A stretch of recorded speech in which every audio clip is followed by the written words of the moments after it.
laïque. Hein, je crois que c'est un mot qui a été employé il y a longtemps. La laïque, QE, hein, pas avec un C.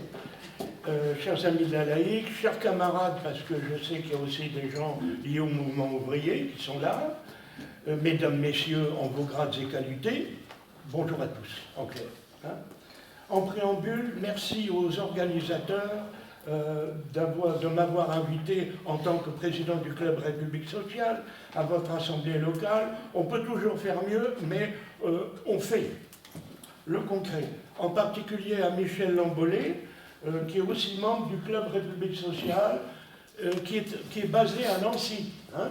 Donc Michel, de temps en temps, prend le train pour aller à Nancy. Et je suis venu ce matin, donc de Nancy, à 18h30, nous repartirons pour ne pas louper le train qui sera le dernier. Qui suis-je? Je suis professeur de lettres histoire, retraité depuis 3 ans. Donc c'est pas beaucoup, donc j'ai encore bien la mémoire de tout ce qui s'y passe. J'ai enseigné en lycée des métiers, créé par le sieur Mélenchon, dans l'académie de Versailles, puis dans l'académie de Nancy-Metz, en Lorraine. Je suis originaire du Nord-Pas-de-Calais, une région qui m'est chère. C'est là où je suis né. Le mouvement ouvrier a une grande racine là-bas. J'ai fait aussi des études supérieures en philosophie, à l'université de Paris 1, à Tolbiac et en Sorbonne, lorsque j'ai quitté mon Nord, où je suis resté quand même parisien 19 années. Voilà. Michel m'a demandé d'intervenir sur la question école publique, école privée. Je mettrai un S à école privée, déjà, parce qu'il y a école privée, école privée. Il y en a qui sont sous contrat, il y en a qui ne le sont pas, il y en a que c'est terrible, et puis il y en a, et c'est bien triste, mais ils remplacent l'école publique qui n'est pas à la hauteur. En introduction, donc, je dirais tout d'abord qu'à l'occasion des 120 ans de la loi de séparation des églises et de l'État, il ne s'agit pas pour nous de commémorer, il y en a plein qui vont commémorer, ne vous inquiétez donc pas, mais d'agir pour défendre, avec moi notamment, et puis tous les autres, sans exclusive, si la laïcité n'a pas d'objectif, pour défendre la laïcité, car celle-ci est attaquée depuis ses origines, par les forces cléricales d'abord, mais aussi par ses faux amis. Il y a les faux amis de la laïcité. Laïcité 2000, laïcité ouverte, laïcité fermée, laïcité positive. Il n'y a pas à mettre un adjectif. La laïcité, c'est la liberté absolue de conscience. Mais ouverte à quoi, sinon à ce qu'il n'est pas laïque? La laïcité de l'école, en revanche, est antérieure à la loi de séparation. Elle est née en 1881-1882, mais elle a même son histoire bien avant. On trouve des premières traces dans la Révolution française, notamment dans la Commune de Paris, évidemment. La laïcité, donc, de l'école, les lois Jules Ferry, qui a été un élu de Saint-Dié dans les Vosges-Lorraine. Vous savez que la Lorraine, il y a 2 Lorraines, il y a la Lorraine extérieure et il y a la Lorraine intérieure. Moselle, Alsace, tout ça, c'est pas tout à fait la même chose. Alors, elle fut la pierre angulaire de la construction, de la cohésion nationale, la laïcité, sur laquelle se construisit ensuite la volonté d'existence et de défense de la nation. La nation s'est aussi construite par rapport à la question de l'école, qui fut antérieure à la loi de séparation. Elle est la clé de voûte de la République laïque et sociale, en principe. Je dis bien en principe. Ces derniers jours, nous avons vu des choses étranges. La liberté absolue de conscience, la laïcité est universaliste. C'est-à-dire ne privilégiez pas nos différences, mais elle met en avant ce qui nous est commun. Voilà, commun. En premier point de mon développement, je rappellerai les 3 grands principes de l'école publique en France, qui sont posés. La gratuité de l'école publique, contrairement à l'école privée. Et ça continue par la loi du 16 juin 1881. par l'instruction, et non pas l'éducation, l'instruction obligatoire, est instruit pour s'éveiller. La loi, et non, par la loi du 28 mars 1882. Et bien sûr, l'enseignement laïque QE de l'école publique par la loi du même jour, mais ce n'est pas la même loi, du 28 mars 1882. Ces trois grands principes affirment l'obligation de l'enseignement primaire, puis secondaire, mais à l'époque primaire, pour tous les garçons et toutes les filles de la République française. Aujourd'hui, de 3 à 16 ans. Hier, de 6 à 13 ans. L'école publique est l'école de la République. Je peux vous dire, pour avoir enseigné 41 années à l'école publique. Et elle fait face à cette époque, mais vous verrez après aujourd'hui ce qu'il en est. À cette époque, elle fait face uniquement à la réaction cléricale. L'école des curés et des bonnes sœurs. L'école privée catholique, comme on disait. Alors, à l'époque, l'école des riches, face à notre école, que les cléricaux disaient l'école du diable. Figurez-vous que ma propre grand-mère me disait, tu vas à l'école du diable, et tu ne vas pas à l'école libre. L'école libre, pour elle, c'était l'école catholique, hein, évidemment. Mais voilà, ce serait si simple de rester à cette époque, sans comprendre que l'ennemi vient aussi de l'intérieur. Il vient aussi de chez nous. En deuxième point, de mon développement, de nombreux gouvernements de droite, mais aussi de gauche, ont attaqué la laïcité. Dans mon propos, je relèverai notamment les attaques contre l'école publique. Il y en a d'autres contre la République, mais l'école publique. En 1921, les congrégations religieuses obtiennent que les lois laïques ne s'appliquent pas à l'Alsace et à la Moselle. La Moselle, qui est un département lorrain, qui a été annexé, qui n'a pas les mêmes lois que nous, la République française. Il n'y a pas de séparation des églises et de l'État. L'école publique, elle existe, elle n'est pas laïque. Et les prêtres sont payés avec vos impôts. Pas uniquement les Alsaciens, pas uniquement les Mosellans, mais les impôts de la République. Les prêtres, les enseignants religieux, voilà, ils sont fonctionnaires. Voilà. Alors ensuite, évidemment, en 1924, le cartel des gauches, qui a fait ce qu'il a pu, il a quand même renoncé à abroger le concordat napoléonien et les lois Bismarck, ce qui fait que la séparation n'existe pas en Alsace-Moselle. Il n'y a pas de séparation des églises et de l'État. Mais encore, que l'école publique en Alsace-Moselle, comme je l'ai dit précédemment, n'est pas laïque. En 1951, le 4 septembre, la loi Marie accorde des bourses aux enfants des collèges privés. En 1953, la loi Pleven accorde des bourses aux étudiants des établissements du supérieur mais privés. En 1951, le 9 septembre, la loi Barranger accorde aux enfants de l'école privée une bourse de 1000 francs anciens par enfant et par trimestre.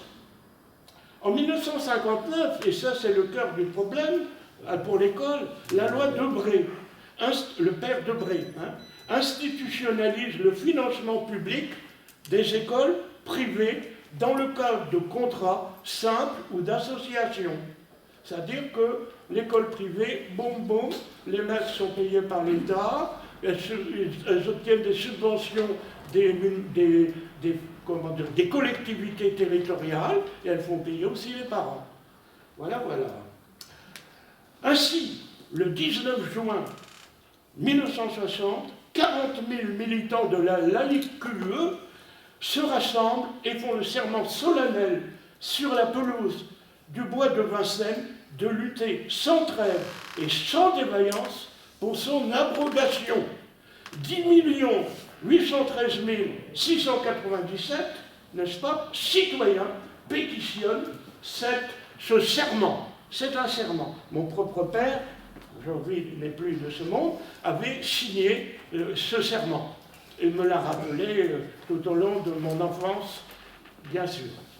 En 1971, le 27 avril, la loi Guichard-Pompidou proroge la loi Debré en inscrivant au budget des communes, et ceux qui sont des élus locaux le savent bien, je l'ai été dans ma propre commune, eh bien, des frais de fonctionnement des écoles privées et du patronat pour intervenir dans le système scolaire. Aussi, le patronat. Apparaissent deux types d'enseignement privé, le privé confessionnel, mais aussi le privé patronal, contrôlé par les chambres artisanales de commerce, d'industrie, d'agriculture, concurrence directe à la formation professionnelle, l'enseignement professionnel public et laïque. Évidemment.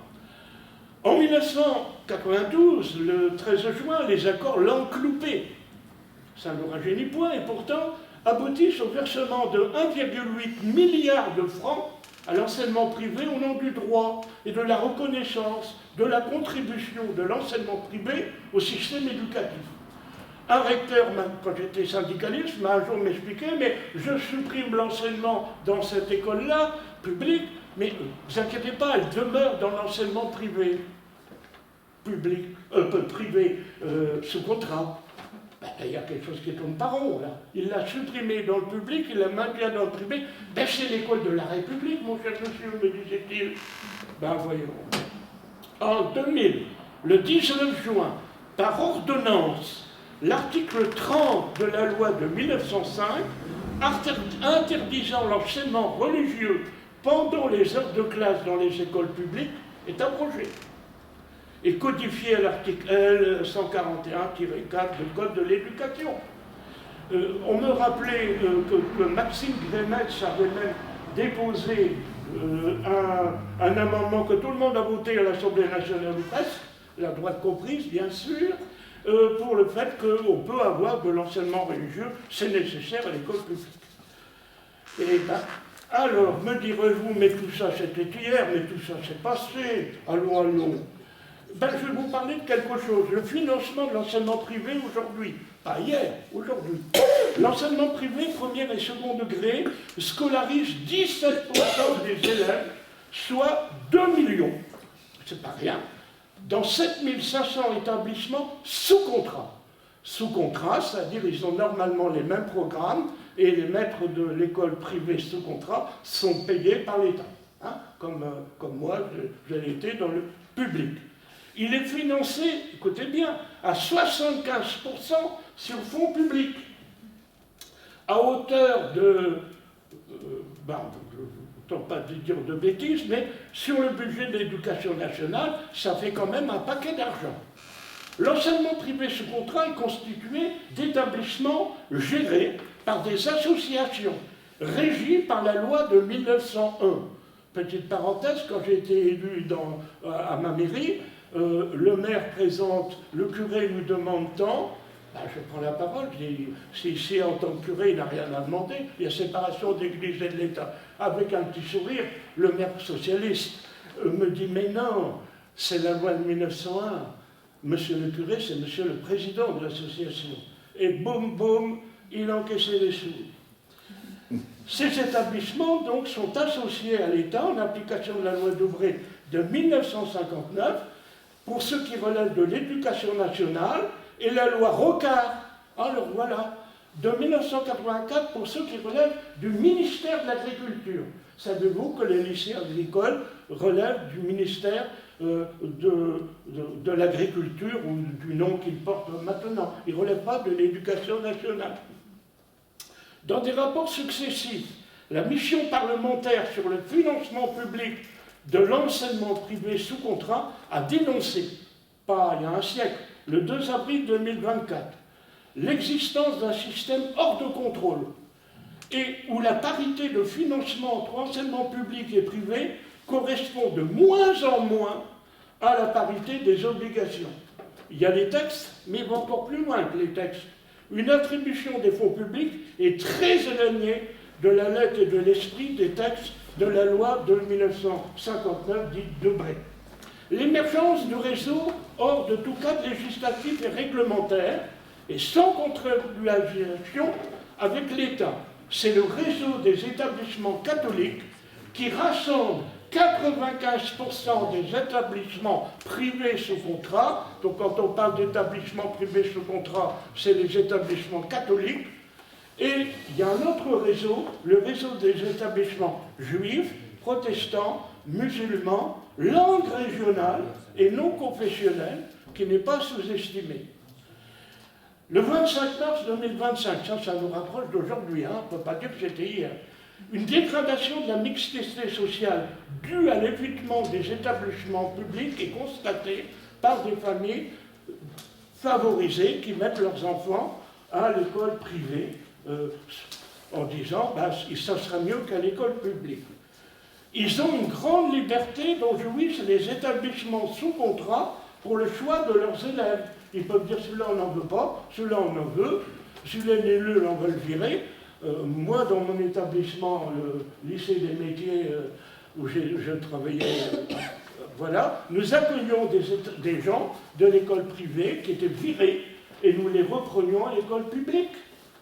Et ma foi, ils arrivaient à faire quelque chose, hein, mais il fallait de la patience, il fallait de l'écoute, et bien sûr, au bac, il n'avait pas de mention. Évidemment, mais il l'avait. Voilà, l'écart de niveau entre public et privé est dû à la captation des meilleurs élèves du public par le privé d'une façon générale. L'éviction des élèves les plus faibles scolairement, ils affichent 100% de reçus. Ben oui, ils ont viré tous les gens avant. Une répartition des moyens plus libres dans le privé. Alors, en troisième point, je voudrais attirer votre attention sur le fait que l'école publique est malade. Je le redis, l'école publique est bien malade. Sa maladie est grave. Car si la laïcité est une valeur de l'émancipation et du progrès social, alors, comme tu disais tout à l'heure, il faut établir le lien entre la question laïque et la question sociale, qui, selon Jean Jaurès, était indissociable. Nous savons bien que les deux sont liés. Le pas de vague du ministre Blanquer a ramolli bon nombre de chefs d'établissements scolaires. Dans son discours sur la laïcité, il était inversement proportionnel à la réalité du pas de vague qu'il a imposé. Moi, on m'a dit, c'est un air à Licimolo, quand même. À Licimolo, c'était la visite de l'Assemblée nationale, naturellement, et la journée laïcité que je mettais dans mon action. À Licimolo, là, comment ça se fait que vous connaissez le député? On était membres du même parti il y a un certain temps, quoi. Le pas de vague, on l'a dit. Alors maintenant, nous avons un problème. C'est le terrorisme islamique. Je sais qu'il y a des associations qui le nient complètement. Je connais le débat entre la libre pensée et le CLR, mais moi je l'ai vécu. Il s'en prend directement à l'école publique laïque, mais aussi à tout ce qui représente la liberté d'expression. Le Bataclan, Charlie Hebdo, comme il a assassiné 2 professeurs dont nous avons salué la mémoire tout à l'heure. Il en a menacé d'autres et a obligé un proviseur qui le combattait à démissionner. Souvenez-vous, ce proviseur, il a dû arrêter sa carrière subitement après avoir été menacé. Et pas qu'un peu même, hein, sa vie était en danger. Pour avoir été référent laïcité il y a 3 ans, et cependant 5 ans, j'ai vu ces 10 dernières années l'attaque frontale de l'islamisme politique, vu aussi des élèves manipulés dire lors des journées laïcité qu'il y avait trop de porc à la cantine alors qu'ils n'y mangeaient pas. Dire aussi qu'ils voulaient travailler à Noël, ma foi, supprimer les jours fériés qui sont le fruit de 13 siècles de christianisme. Et lorsque j'étais membre des instances nationales du Parti socialiste, entendu François Hollande, vous connaissez, premier secrétaire du PS à l'époque, dire devant le Conseil national la laïcité et l'acceptation de toutes les religions. Point. Alors, quel est le droit de croire ou de ne pas croire? Quelle est la liberté absolue de conscience? Ce qui n'est pas tout à fait la même chose.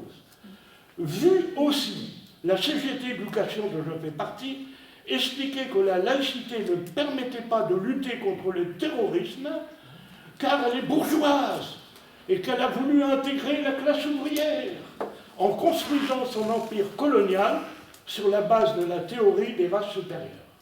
Eh bien bravo, dur pour des enseignants, car si Jules Ferry a parlé de race inférieure, d'autres républicains radicaux comme Clémenceau ne souscrivaient pas du tout à la théorie des races inférieures, et bien sûr le socialiste, le républicain socialiste, Jean Jaurès, hein, évidemment.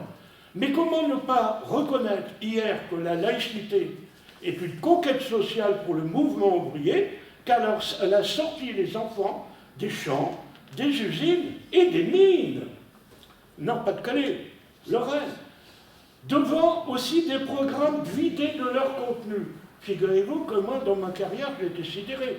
Le mouvement ouvrier a sa partie, je vais mettre au coupure, sa partie restreinte, très petite, alors qu'avant elle existait. J'ai même enseigné l'État d'Israël et la question palestinienne. Ça a disparu, ça, évidemment. Alors, les programmes sont vidés, naturellement, de leur contenu. Dans cette école publique, je vous le dis, il y a des élèves qui n'ont pas de professeurs, des professeurs qui sont recrutés sur le bon coin en académie de Nancy Metz. Ils ne sont pas plus bêtes que moi, mais ils n'ont pas le concours, et ils font comme ils peuvent.